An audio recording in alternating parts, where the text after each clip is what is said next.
I'd like to tell you a story today about an experience I had while working as an English teacher here in Japan. Many years ago, when working at a language school, a member of staff came to me because one of our students was having a problem in his classes. He wasn't learning English. He had been coming for months and months, and yet he felt like he wasn't making any improvement. I knew the student as I had taught his class the previous week, and I was scheduled to have another lesson with him later that day, so I said I would try to get to the root of the problem. When we went into the classroom, the student took out his textbook, and the study notes that I had given him the previous week were still wedged inside his textbook in the exact same position he had put them at the end of our previous lesson. I started the class by asking him about the homework I had set. He hadn't done it. Next, I asked to review the previous lesson's topic. He couldn't remember what it was. And yet, his complaint was, "I come to class every week to study English, why am I not improving?" Now, the reason why he wasn't improving was obvious to me within the first few minutes. He hadn't opened his textbook in the time from the end of the previous class to this one.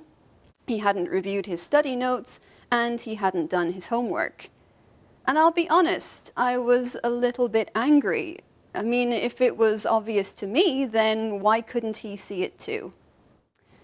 But then I had a realization. Maybe the fact that it wasn't obvious to him meant that it wasn't obvious to other students either. Maybe I had written off students as being lazy or not interested in their studies, when in reality they had never been taught how to study. It's not enough to just come to class for 1 hour a week and expect to learn and improve. There are so many other factors at play. But how are students expected to know this if they haven't been taught it, along with their grammar and vocabulary?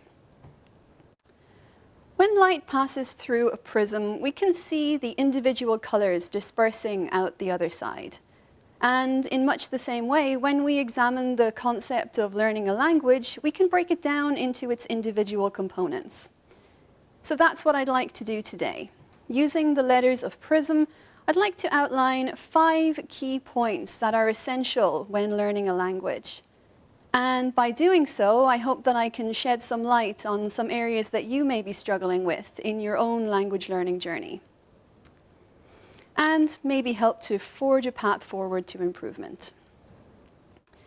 Our first letter, P, is purpose. Why do you learn a language? Well, for most people who started studying English at high school, I guess the answer is because I have to. But don't you think that could be the reason why so many people dislike studying English at school? No one is going to enjoy doing something that they're forced to do without any input into how they're doing it and no real reason why they're doing it. And even for people who study English by choice, your purpose may be the very thing that's holding you back from improvement. Why do you study? Oh, I want to improve my English. But what does that improvement look like? When you have a clear goal, you can easily track your progress and know when you have achieved it. For me, with learning Japanese, my most recent goal was to go to the hair salon and complete the entire appointment in Japanese, telling the stylist everything I wanted and answering all of her questions. Now, this is quite a risky goal, as you can imagine. I hadn't learned the expression for "would you like me to shave your head?" so I could be saying yes to anything. I thought I had nailed the entire conversation when a tricky question about layering left me scrambling for Google Translate. But even that in itself was a learning experience because it showed me what was missing from my vocabulary, and it gave me a new path for my studies. And as you can see, I'm standing in front of you with all of my hair today, so I think that's some measure of success. Maybe you want to present at a medical conference overseas, or maybe you want to chat with your foreign friends about the latest movie you both watched. No one's goal is more or less important than anyone else's. As long as it's important to you, then your studies towards it will be enjoyable and effective. Or repetition. More than 100 years ago, scientists put forward the theory of the forgetting curve to explain what happens to our memories and how they fade over time. The main takeaway from this research was that our memories of newly learnt knowledge can halve in a mere matter of days if they are not consciously reviewed. Each repetition reduces the curve, and the memories become solidified with repeated review. And of course, we can apply this to learning English.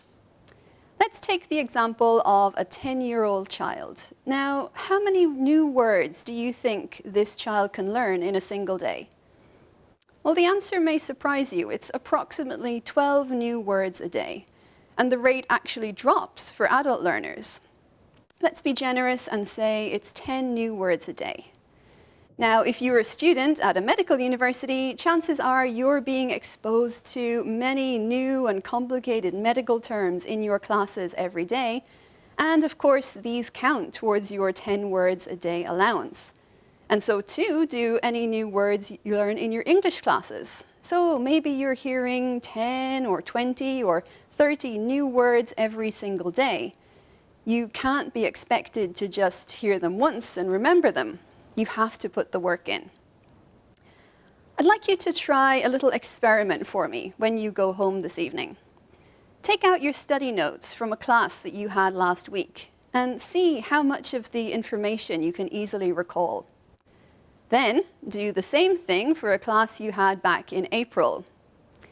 Most of the key topics from last week should still be pretty fresh in your mind, but I bet you'll struggle to remember most of April's class. The message is clear. Use it or lose it. I, interest. Let's imagine you go into your English class tomorrow and your professor gives the class a choice.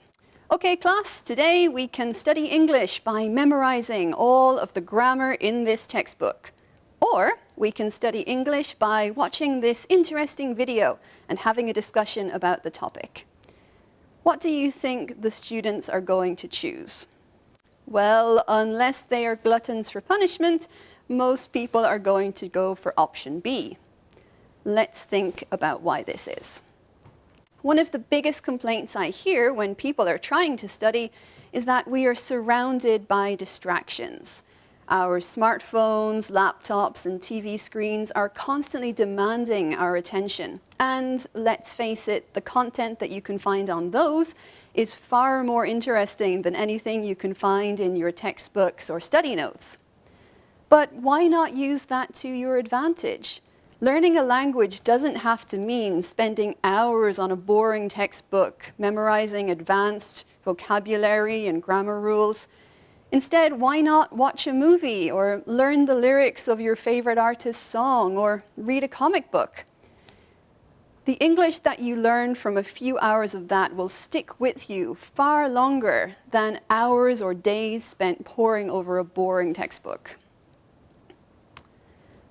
S, self-belief. I cannot begin to tell you the amount of times I've been chatting to a student and they say those words I've heard over and over again.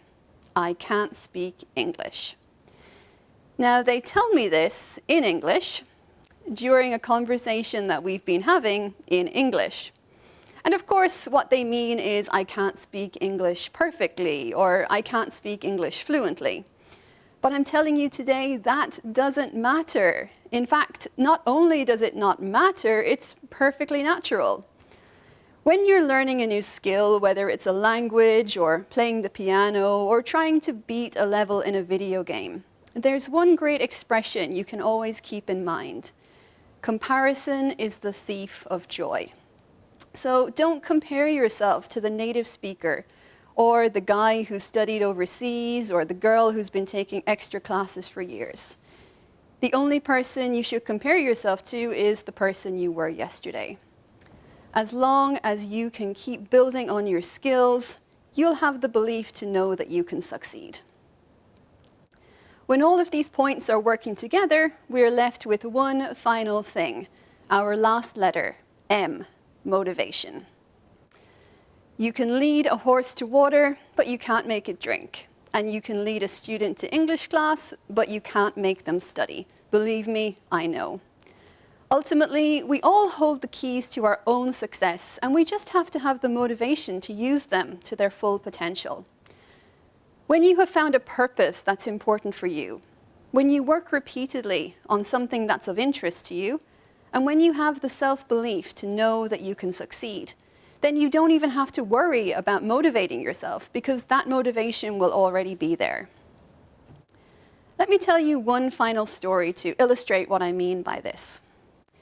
A few years ago, I led a 2-week English training workshop for Japanese workers who were being transferred overseas to their company's branch office in London. Now, many of these workers had never worked overseas before, and they were understandably nervous and apprehensive about the whole situation. And on the first day of training, I spoke to them about the importance of setting goals, and like I told you today, I mentioned the importance of specific goals, not just, I want to improve my English. So they set goals like, I want to learn 5 new words today, or I want to speak to 3 people in English. And at the end of each day, we spoke about their goals, if they had achieved them, and how they could build on them the next day. Doing this for just 2 weeks had a marked improvement on their confidence in their English ability. And they went from feeling nervous and apprehensive to excited and motivated to see what they could achieve.